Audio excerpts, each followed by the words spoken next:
नमस्कार, दर्पण solution YouTube channel पर मैं प्रवेंद्र आपका हार्दिक स्वागत करता हूं। इस वीडियो के माध्यम से हम स्वयं सेवक को साला दर्पण पर ऐड करने की प्रोसेस जानेंगे कि किस तरह से हम स्वयं सेवकों को साला दर्पण पर ऑनलाइन करें।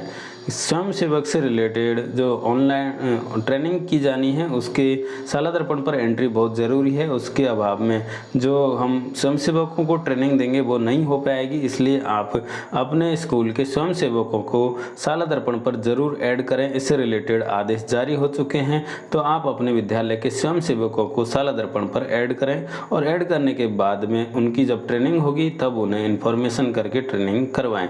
तो इससे संबंधित आपको पूरी प्रोसेस में इस वीडियो में बताने वाला हूं कि आप स्वयं सेवकों को साला दर्पण पर कहां पर ऑनलाइन भरेंगे या उनकी डिटेल हमें कहां पर भरनी है। तो आप वीडियो के लास्ट तक बने रहें, हम आपको पूरी प्रोसेस इस वीडियो के माध्यम से बताने वाले हैं। तो सबसे पहले हम विविध टैब में जाएंगे।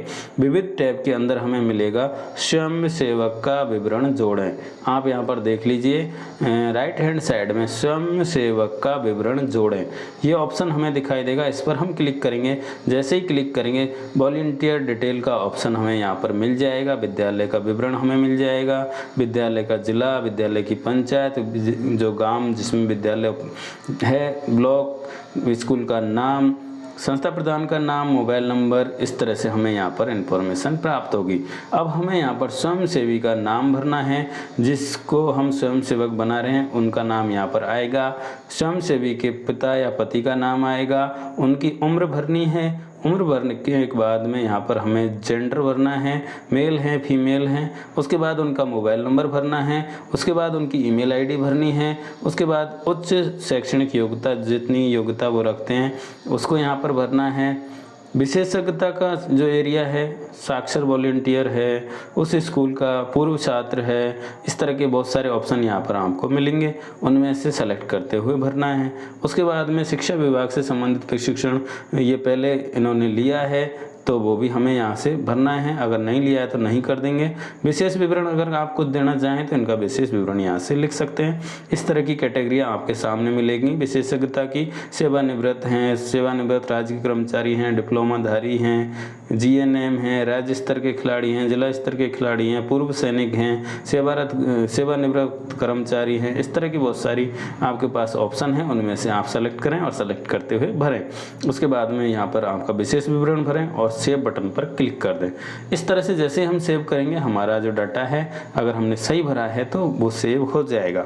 हमने यहाँ पर नाम नहीं भरा है, मोबाइल नंबर नहीं भरा, कई एंट्रियाँ नहीं भरी है, इस तरह से यहाँ पर एरर आएगा। हमें जो स्वयं सेवी हैं उनका नाम भरना है, उनके पति या पिता का नाम भरना है, उनकी उम्र भरनी है, उनका जेंडर सेलेक्ट करना है, मोबाइल नंबर भरना है, ईमेल आईडी भरना है। अगर हम ईमेल आईडी छोड़ रहे हैं तब भी हमारा ये फॉर्म सबमिट नहीं होगा, ये भी हम ध्यान रखें। उसके बाद में शैक्षिक योग्यता, विशेषज्ञता का प्रकार और जो प्रशिक्षण लिया है या नहीं, उसका अनुभव है या नहीं, वो यहाँ पर भरना है। और विशेष विवरण में आप जो भी लिखना चाहें उसे लिखें और नीचे सेव बटन पर क्लिक करें। इस तरह से हमें हमारे विद्यालय के स्वयं सेवियों को जोड़ना है, साला दर्पण पर ऐड करना है। और आपने अभी तक ये कार्य नहीं किया है तो आप इस तरह से अपने स्कूल के स्वयं सेवियों को जोड़ सकते हैं। तो आप यहाँ पर देख लीजिए, मैं वापस से प्रोसेस एक एक स्टेप कर रहा हूँ। स्वयं सेवी का नाम हमने यहाँ पर भर दिया है, उनके पिता का नाम भर दिया है और पिता का नाम भरने के बाद उनकी उम्र हम भरेंगे। उम्र हमने भर दी है, मेल फीमेल सेलेक्ट कर लेंगे। मोबाइल नंबर हम यहाँ पर भरेंगे, जो उनका मोबाइल नंबर है। ये सारी सूचनाएँ आप उनसे प्राप्त कर लें। ईमेल आईडी और मोबाइल नंबर आज कल जो भी है मोबाइल एंड्रॉयड उनमें सब में ईमेल आईडी के बिना लॉगिन नहीं होता है। तो ईमेल आईडी लगभग सभी के पास है, तो जो एंड्रॉयड चलाते हैं उनकी ईमेल आईडी आप उनसे प्राप्त कर सकते हैं। बिना ईमेल आईडी यहाँ पर सेव नहीं होगा फॉर्म। तो इस तरह से हमें यहाँ पर मोबाइल नंबर भर देना है, ईमेल आईडी भर देना है और ईमेल आईडी भरने के बाद में उच्च शैक्षिक योग्यता हमें यहाँ पर भरनी है। तो आप इस तरह से देख लीजिए, मैं यहाँ पर अभी बिना ईमेल आईडी के इसको सेव करना चाह रहा हूँ।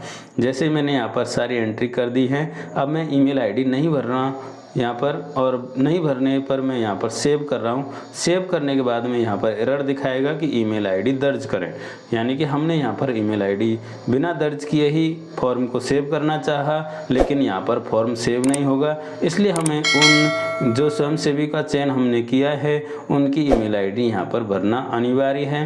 मोबाइल नंबर, ईमेल आईडी और जो भी योग्यता है वो यहाँ पर भरें और उसके बाद में नीचे सेव बटन पर क्लिक करें।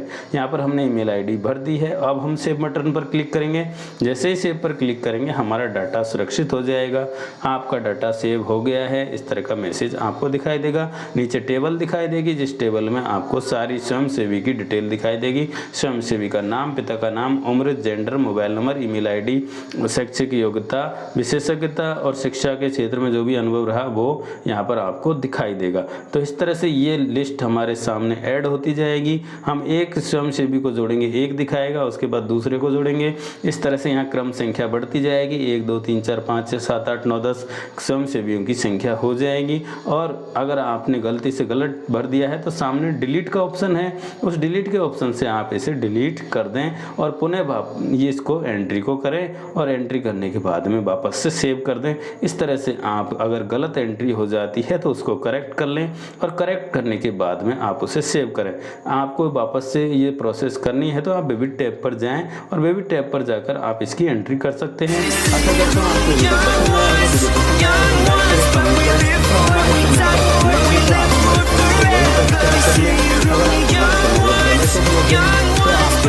ये वीडियो शेयर करें। वीडियो देखने के लिए बहुत बहुत धन्यवाद।